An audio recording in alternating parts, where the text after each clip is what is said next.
arrive à la fin de ce podcast. Ce que j'aime, c'est que mon invité puisse léguer une pensée inspirationnelle qui est un peu le moteur qui l'anime et qui pourrait aussi inspirer les gens qui vont regarder ce podcast.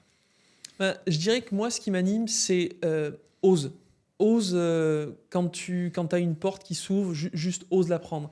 Je repense, en fait, un soir, sur un apéro avec un ami, j'ai une discussion et il me dit qu'il a un pote à lui qui est steward et que de temps en temps, il laisse des gens visiter le cockpit en vol. Il me dit, juste faut demander.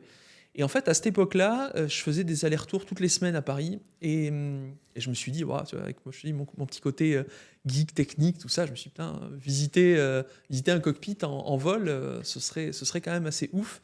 Et puis, donc au vol suivant, je demande au stew, est-ce que ce serait possible de visiter le cockpit pendant le vol ? Non. Ok. Une fois, 2 fois, 3 fois. Et en fait, j'ai jamais lâché. Je me suis dit, on verra bien. Ouais. Et au bout du 10e ou 15e vol, il y en a un qui me dit oui. Et en fait, à la moitié d'un vol Bordeaux-Paris, il me dit, écoutez, si vous voulez, venez, suivez-moi, je vous amène au cockpit. Donc là, tu rentres. Et puis, moi, je me suis dit, voilà, je vais juste kiffer 30 secondes, en fait.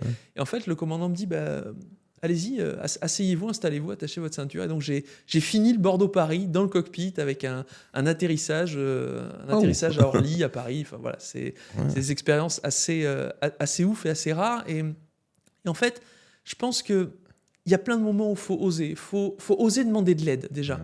Parce que quand tu te demandes, en fait, les gens, ils sont vraiment contents de te donner. Alors, forcément, tu as toujours un ou deux aigris qui vont t'envoyer balader, mais c'est pas grave. Demande, parce que le monde, il a envie de te donner. Le monde a envie de te donner. Quand tu as une mise en relation que tu voudrais avec quelqu'un, avec un client, avec un prospect, demande. Quand tu as cette fille dans la rue avec un sourire magnifique, va lui dire bonjour. En fait, qu'est-ce que tu as à perdre ? Si tu fais rien, tu es sûr qu'il ne se passe rien. Donc juste ose, vas-y, fais, demande. Moi, je pense que l'univers, il ouvre des portes régulièrement. Tu vois. Je ne suis pas croyant, je ne crois pas en Dieu, j'aime pas cette idée d'un bonhomme qui a tout géré d'avance. Et voilà, mais je crois vraiment en une force qui fait que les choses s'emboîtent quand même de temps en temps. Et l'univers ouvre des portes. Par contre, il y a des portes, elles sont ouvertes 5 ou 10 secondes. Et ou tu t'engouffres dedans, ou tu la rates. Okay. Voilà. Donc en gros, ton message, c'est oser et au pire, il ne se passe rien, mais globalement, souvent, il va se passer des choses incroyables. Au pire, il ne se passe rien et tu n'as rien à perdre. Exactement.